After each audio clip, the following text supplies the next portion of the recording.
ప్రస్తుతం ఫిలిం ఇండస్ట్రీలో రాజమౌళి జూనియర్ ఎన్టీఆర్ల స్నేహం రోజు రోజుకి పెరుగుతూ పోతుంది.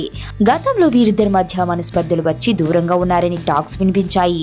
కానీ తరువాత జూనియర్ ఎన్టీఆర్ రాజమౌళికి స్వయంగా ఫోన్ చేసి ఇద్దరి మధ్య ఉన్న దూరాన్ని తగ్గించుకోవడానికి ప్రయత్నం చేసుకున్నాడు. ఆ విధంగా రాజమౌళి జూనియర్ల మధ్య స్నేహం మరింతగా బలపడుతూ వస్తుంది. ఇదిలా ఉంటే తాజాగా జూనియర్ ఎన్టీఆర్ కి రాజమౌళి ఓ సలహానిచ్చాడు. ఈ సలహాని జూనియర్ ఎన్టీఆర్ పక్కాగా ఫాలో అయ్యి తన అప్కమింగ్ ప్లస్ చేసుకున్నాడు. దీనికి సంబంధించిన వివరాల్లోకి వెళితే, నాన్నకు ప్రేమతో లాంటి బ్లాక్ బస్టర్ మూవీ తర్వాత యంగ్ టైగర్ ఎన్టీఆర్ చేయనున్న సినిమా జనతా గ్యారేజ్. కొరటాల శివ డైరెక్షన్ లో చేయనున్న ఈ సినిమా ఫిబ్రవరి 20 నుంచి సెట్స్ పైకి వెళుతుంది.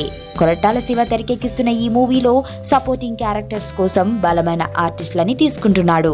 ఇప్పటికే మలయాళ స్టార్ మోహన్ లాల్, అలాగే మలయాళ యంగ్ హీరో ఉన్ని ముకుందన్ని విలన్ పాత్ర కోసం తీసుకున్నాడు. ఇక తాజాగా ప్రేమలేఖ, సుస్వాగతం సినిమాలతో తెలుగు ప్రేక్షకులకు పరిచయం ఉన్న దేవయాని ఈ సినిమాలో ఓ ముఖ్య పాత్రని పోషిస్తుంది. అయితే దేవయానిని తన మూవీలోకి తీసుకోవాల్సిందిగా రాజమౌళి జూనియర్ కి చెప్పాడంట. దాంతో జూనియర్ ఈ సలహాని కొరటాల శివకి చెబితే కొరటాల శివ సైతం రాజమౌళి సలహాని ఇట్టే పాటించాడని అంటున్నారు. మొత్తంగా రాజమౌళి మాటను జూనియర్ ఫాలో అయ్యి రాజమౌళి తన మూవీకి హెల్ప్ చేశాడని అంటున్నాడంట. నా కూతుర్ని కిడ్నాప్ చేశారు రిషి. నా కూతుర్ని వెతికి పెట్టగలవా? ఎవరినో పెళ్లి చేసుకొని వెళ్ళిపోయింది. ఇప్పుడు వాళ్ళ కూతురు కిడ్నాప్ అయితే నీకేంట్రా? 2 months బ్యాక్ ఒక చిన్నపిల్ల కిడ్నాప్ అయిందండి. కిడ్నాపా? ఎప్పుడండి?